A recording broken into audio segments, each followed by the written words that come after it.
The lead Hamas negotiator for ceasefire talks late today offered a deal to swap all hostages held in Gaza for an agreed upon number of Palestinians jailed in Israel as part of a larger agreement to end the war. The offer came after Hamas reportedly rejected the latest Israeli proposal for an exchange and ceasefire. In the meantime, Israeli airstrikes overnight killed at least 27 Palestinians, including 15 children, as the lack of aid into the enclave threatens hundreds of thousands. Nick Schifrin reports, and a warning, images in this story are disturbing. In Gaza, war spares no one. Too young to comprehend, yet forced to suffer its cruelty. The Abu Amr brothers were injured in last week's strike on Gaza City's Shujaiya neighborhood. Israel said the target was a senior Hamas commander. Palestinian officials say 30 people died, including 8 children, many from the Abu Amr family. I got a call that my daughter-in-law's home was hit. Why? Everyone in that building was women and children, all women and children. I came out here to find them all martyred. And that's not including those that are still under the rubble. Amidst that rubble, rescue workers dig for survivors, some pinned down by thousands of pounds of collapsed concrete. But mostly the victims were buried in their homes. In central Gaza on Sunday, Ibrahim Abu Muhadi lost 6 sons. The family says an Israeli airstrike hit their car. Israel says it targeted a Hamas commander. They were civilians. A 10-year-old boy went out to help his brothers so that they could get food to eat in the shadow of this siege. For what sin were they killed? And once again, even the homes for healing have become targets, including this makeshift field hospital struck Tuesday in the so-called safer humanitarian zone of Al-Mawasi. And last weekend, the target was Gaza City's last fully functional hospital, bombed in Israeli airstrike. Survivors rushed out by loved ones, and rescue workers searched the devastation by flashlight. Israel said Hamas used the hospital as a command and control center. By dawn, the destruction on full display. Somewhere in here, among the patients, were 3 daughters of Khalil Masood Mustafa Bakr.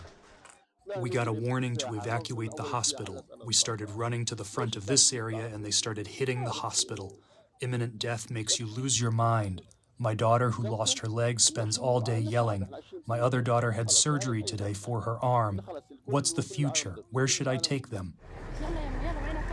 There are few options, and since the war restarted, over 500,000 have been again displaced. Israel says its strategy has been not only military maneuvers, but seizing and holding territory.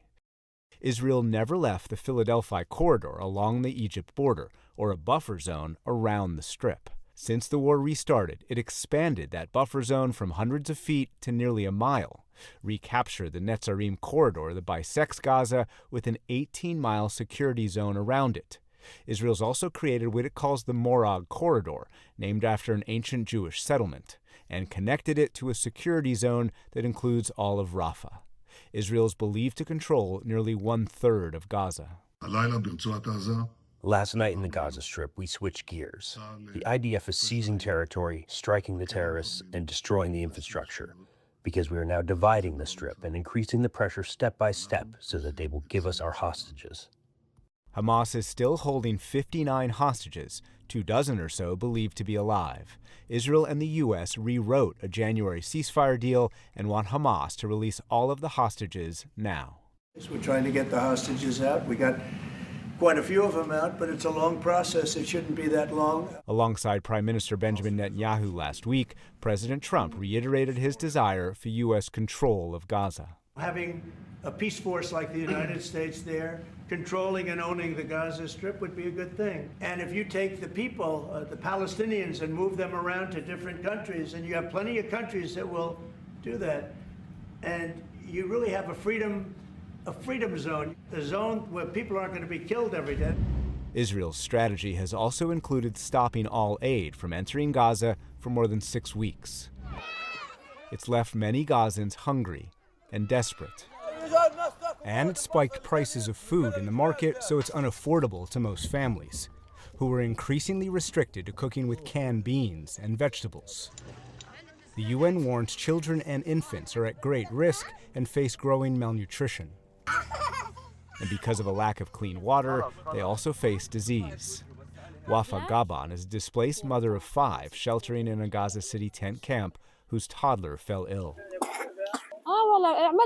My son is sick from the environment and the pollution we've been living in. He had diarrhea and a fever all night. We want a better life than this. Our kids want to live. Their childhoods have been taken from them. 28-year-old Amani Maruf is a pregnant mother of 3. She comes here, a trash-riddled camp, to try and find water and food. She and her children don't even have a tent to sleep in. There are flies and mice and creatures, and the kids can't fall asleep. I'm in my 8th month of pregnancy, and I have 3 children, and we're not able to properly eat or drink. The simplest thing we need is food, and I can't guarantee that for my children. We're not even living in a tent, but besides a tent on the street near garbage. UN Secretary General Antonio Guterres called conditions in Gaza unsustainable. As aid has dried up, the floodgates of horror have reopened. Gaza is a killing field, and civilians are in an endless death loop. But Israel says Hamas has been stealing the aid, and an Israeli official tells PBS NewsHour cutting aid off restricts Hamas's ability to raise funds and pay its fighters. As Defense Minister Israel Katz wrote yesterday, stopping humanitarian aid undermines Hamas's control over the population, and we will create a new infrastructure for distribution of aid through civilian companies in the future.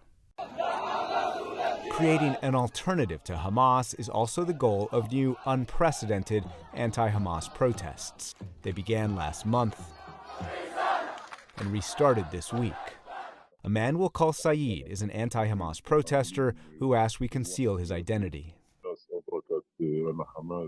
A lot of people who believed in Hamas finally realized that it's not a resistance group that aims to protect or bring any rights to the Palestinian people, and that all it cares about is itself, its own fate, and the future of the group, regardless of how many civilian lives are being lost for no reason in this war.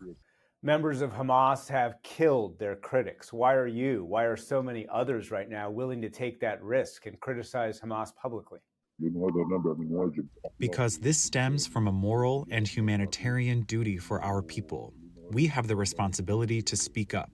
It is illogical and not acceptable to remain silent out of fear of Hamas's terrorism. If we all remain silent today, we are helping the propaganda promoted by the Israeli right wing that says that all Gazans are Hamas.